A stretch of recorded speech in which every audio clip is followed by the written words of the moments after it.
सतगुरु electrical channel पर आपका स्वागत है। यदि आपने इलेक्ट्रीशियन थ्योरी पढ़ लिया है और रिवीजन करना चाहते हैं, या फिर आपने थ्योरी बिल्कुल ही नहीं पढ़ा है और बहुत कम समय में थ्योरी के इम्पॉर्टेंट टॉपिक को पढ़कर परीक्षा देना चाहते हैं, तो आपने बिल्कुल सही चैनल चुना है और यह वीडियो आपके लिए ही है।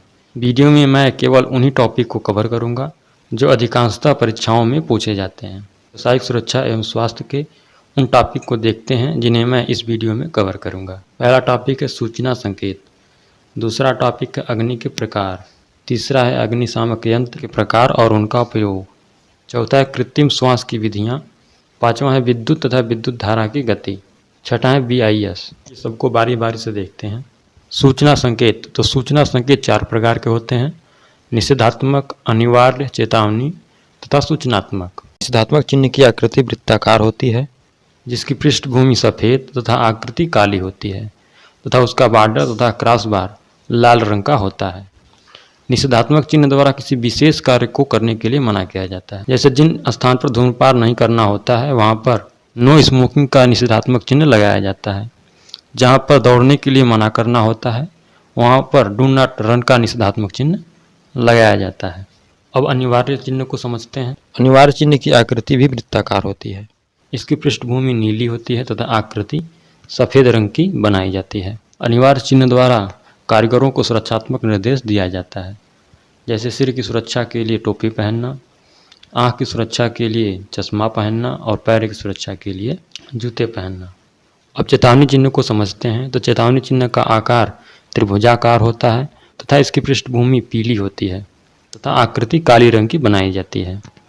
इस चिन्ह द्वारा चेतावनी दिया जाता है, ठीक है, जैसे कि आग का खतरा, विद्युत झटके का खतरा, ठीक है ना। जहाँ पर आग का खतरा होता है वहाँ पर आग के खतरे का चेतावनी चिन्ह लगाया जाता है। जहाँ पर विद्युत झटके का खतरा होता है वहाँ पर विद्युत झटके का चेतावनी चिन्ह लगाया जाता है। अब सूचनात्मक चिन्ह को समझते हैं। तो सूचनात्मक चिन्ह का आकार वर्गाकार होता है जिसमें हरे पृष्ठभूमि पर सफ़ेद संकेत या आकृति बनाई जाती है या सफ़ेद रंग की पृष्ठभूमि पर लाल रंग की आकृति या संकेत बनाया जाता है। इन चिन्हों द्वारा सूचना दिया जाता है, जैसे कि आपदा का द्वार की दिशा बताना, प्राथमिक मेडिकल किट को दर्शाना आदि। अब समझते हैं कि अग्नि कितने प्रकार की होती है।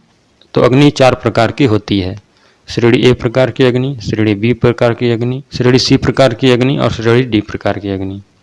श्रेणी A प्रकार की अग्नि के अंतर्गत लकड़ी, कागज, जूट, कपड़ा आदि में लगने वाली आग श्रेणी A प्रकार की अग्नि के अंतर्गत आता है। श्रेणी B प्रकार की अग्नि के अंतर्गत तेल, डीजल, पेट्रोल आदि में लगी आग श्रेणी B प्रकार की अग्नि के अंतर्गत आता है।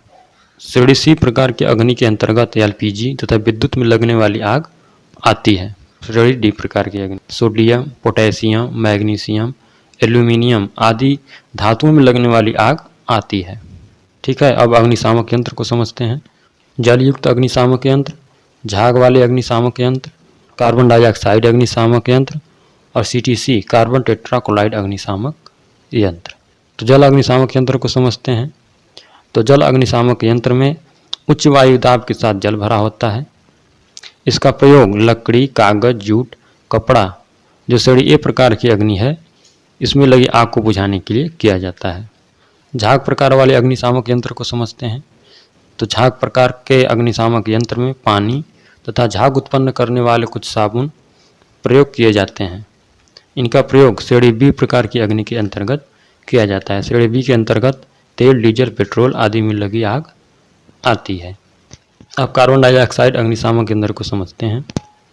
तो इस यंत्र में सोडियम बाइकार्बोनेट NHCO3 का घोल भरा होता है और एक कांच के बोतल में गंधक का तनु अम्ल H2SO4 भरा होता है और बोतल के ऊपर एक धात्विक बोल्ट इस प्रकार लगाया जाता है कि यंत्र को जब उल्टा करके फर्श पर पटकाया जाता है तो कांच की बोतल टूट जाती है और बोतल में भरा अम्ल सोडियम बाइकार्बोनेट के संपर्क में आ जाता है। इस प्रकार दोनों पदार्थों में रासायनिक क्रिया के फलस्वरूप तीव्रता से कार्बन डाइऑक्साइड गैस उत्पन्न होता है। इस अग्निशामक यंत्र का प्रयोग श्रेणी C प्रकार की आग में किया जाता है। श्रेणी C प्रकार की अग्नि को बुझाने के लिए कार्बन डाइऑक्साइड, हेलॉन तथा CTC प्रकार के अग्निशामक यंत्र का प्रयोग किया जाता है। अब CTC प्रकार के अग्निशामक यंत्र को समझते हैं। इस प्रकार के यंत्र में कार्बन टेट्राक्लोराइड, ब्रोमोफ्लोरोडाइफ्लोरोमेथेन नामक द्रव उच्च वायु दाब के साथ भरा होता है। इस अग्निशामक यंत्र का प्रयोग हम सभी प्रकार की आग को बुझाने के लिए करते हैं। अब कृत्रिम श्वास की विधियों को समझते हैं। सिलेस्टर विधि, सैफर विधि और मुंह से मुंह में हवा भरना। कृत्रिम श्वास तब दिया जाता है जब किसी भी व्यक्ति को विद्युत झटके या अन्य किसी कारणों से बेहोशी हो और उसके साथ ही सांस में रुकावट हो। ठीक है, तो सिलेस्टर विधि को समझते हैं। जब किसी व्यक्ति को विद्युत झटके से या अन्य कारणों से सीने पर चोट या छाले पड़े हों, उस स्थिति में सिलेस्टर विधि अपनाई जाती है।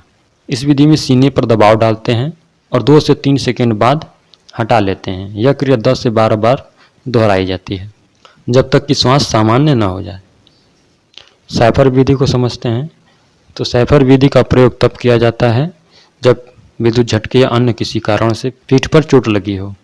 इस स्थिति में व्यक्ति को पेट के बल लिटाया जाता है और उसके पीठ पर दबाव डाला जाता है और 2 से 3 सेकंड बाद हटा लिया जाता है। यह क्रिया 10 से 12 बार दोहराई जाती है जब तक कि श्वास सामान्य न हो जाए।